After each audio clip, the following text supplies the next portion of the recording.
السلام علیکم ورحمۃ اللہ تعالی وبرکاتہ نحمده ونصلي على رسوله الكريم اما بعد فاعوذ باللہ من الشیطان الرجیم بسم اللہ الرحمن الرحیم. حصول برکت کے لیے ایک بار درود شریف پڑھ لیجئے.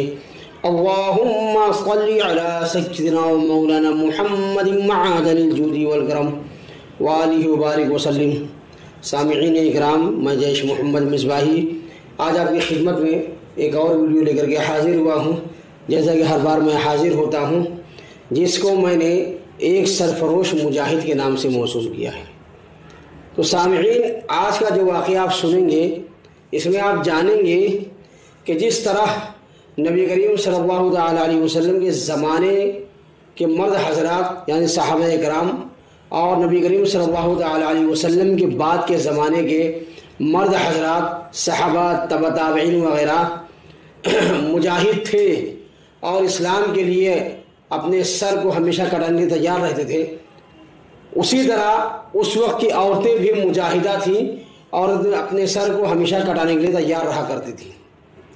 تو واقعہ کچھ اس طرح ہے سامعین اکرام کہ مجاہد اسلام حضرت خالد اور ابو عبیدہ بن جراح رضی اللہ تعالی عنہما کی قیادت میں روزانہ فتوحات بڑھتی جا رہی تھی اور اس وقت کی طاقتوں کی کمر ٹوٹ چکی تھی، لیکن وہ لوگ اپنے مکر و فریب سے مسلمانوں کا مقابلہ کرتے جا رہے تھے.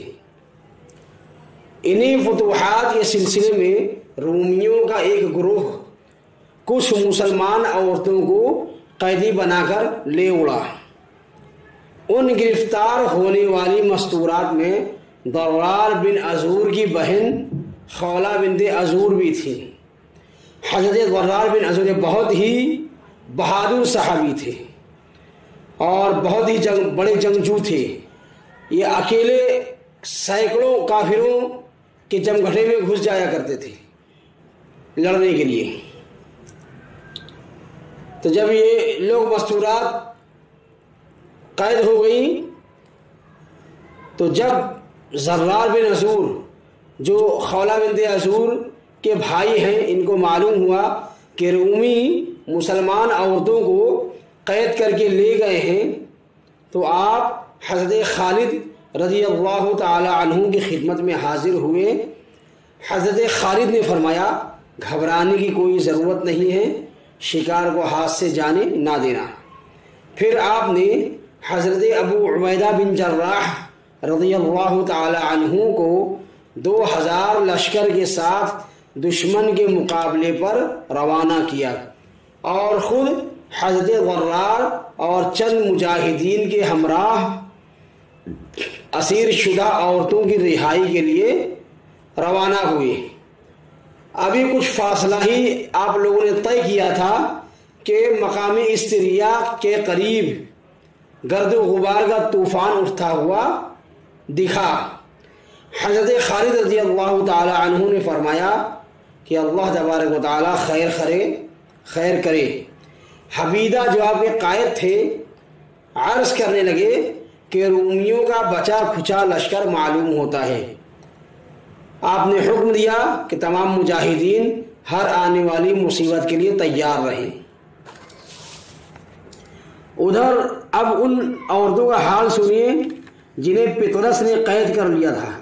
پطرس یہ بولس کا بھائی تھا اور بولس یہ مسلمانوں کی قید میں تھا. مسلمان عورتوں اور لوٹ کھسوٹ کے مال کو لے کر استریاق کے قریب ظاہر ہوا. پطرس جب اس نے اطمینان کا سانس لیا تو اس نے حکم دیا کہ جو عورتیں قید کی گئی ہیں وہ حاضر کی جائیں. جب عورتیں حاضر کی گئیں تو اس مردود نے ہر عورت کو دیکھا، لیکن اس کے نظر انتخاب خولہ بنت عزور پر جا رکی اور اس نے اعلان کر دیا کہ خولہ کا واحد مالک میں ہی ہوں، اس میں کوئی مخاصمت نہ کرے. اسی طرح ہر ایک شخص نے ایک ایک عورت کو اپنے لیے منتخب کر لیا۔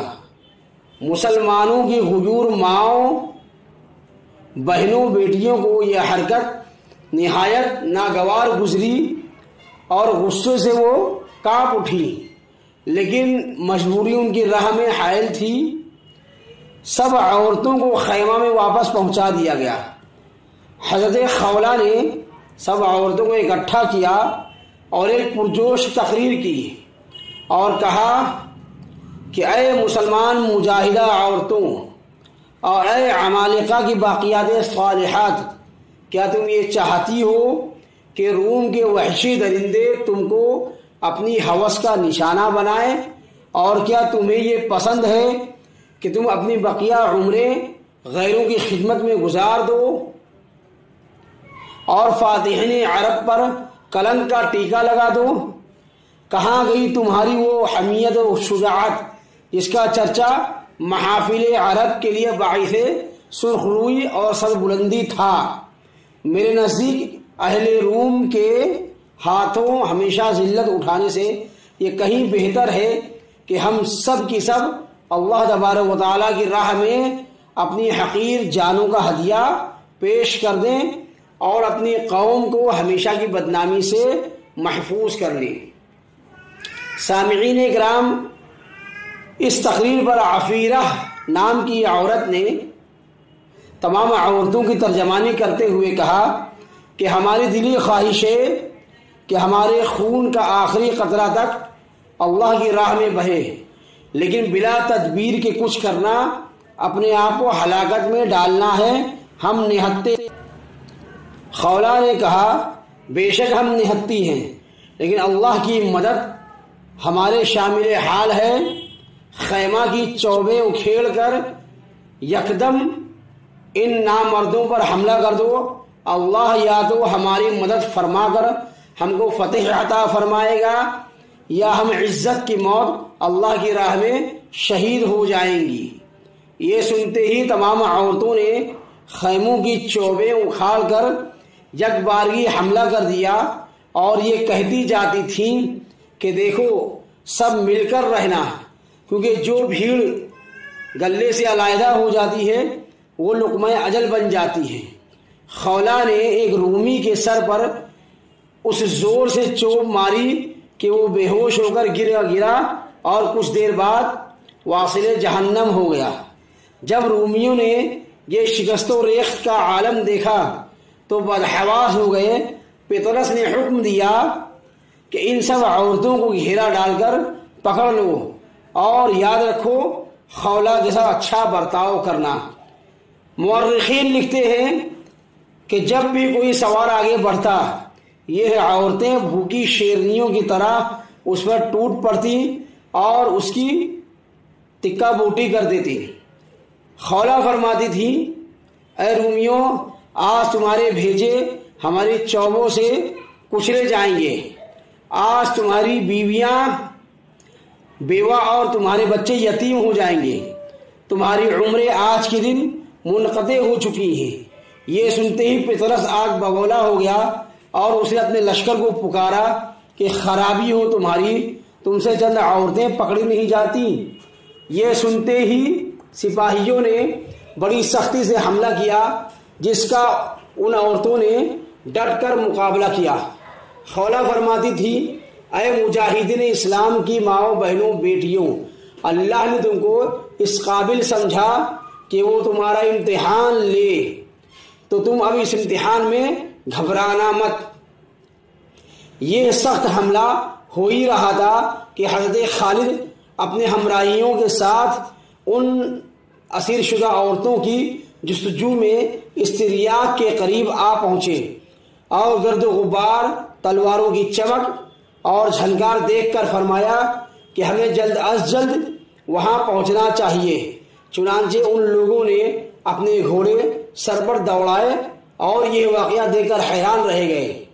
جب پطرس نے دیکھا کہ مجاہدان اسلام اس کے تعاقب میں آ پہنچے ہیں تو اس نے بھاگ کر جان بچانا چاہیے اور خوافد تبع سے مسلمانوں پر احسان جتانا چاہا اور بولا کہ اے مسلمانوں، لو جاؤ میں تم کو تمہاری مائیں بہنیں بیٹیاں واپس کرتا ہوں۔ حضرت غرار نے تعاقب کیا اور معمولی تعاقب کے بعد پطرس کو جا پکڑا اور ایک بھرپور حملہ کیا جس کی وہ تاب نہ لا کر فوراً واصل جہنم ہو گیا اور تمام لشکر گرفتار کر لیے گئے۔ مورخین لکھتے ہیں کہ اس جنگ میں عورتوں نے متعدد زخمی اور کم و بیش 30 کافروں کو موت کے گھاٹ اتار دیا۔ سامعین اکرام، واقعہ تو مکمل ہوا، لیکن اس واقعے سے ہمیں یہ سبق حاصل ہوتا ہے کہ مسلمان مرد تو مرد، عورتیں بھی جذبہ جہاد سے معمور تھیں، اور کفر کی یلغار جب سر پر آ پہنچے تو عزت و ناموس اور دین کے بچاؤ کے لیے مسلمان عورتیں بھی کافروں کو شکست دے دیتی ہیں۔ جس قوم کے بزرگوں میں ایسی مجاہدات عورتیں موجود ہوں جن کے ہاتھوں دشمن کے مقابلے کے لیے چوبیں پکڑی ہوں، آج اگر اس قوم کے مردوں کے ہاتھوں میں ٹینس اور ہاکی اور بٹیر نظر آئے تو کس قدر افسوس کا مقام ہے۔ سامعین اکرام، آج کے لیے بس اتنا ہی، انشاءاللہ العزیز اگلی ویڈیو پھر ملاقات ہوگی۔ السلام علیکم ورحمۃ اللہ تعالی وبرکاتہ۔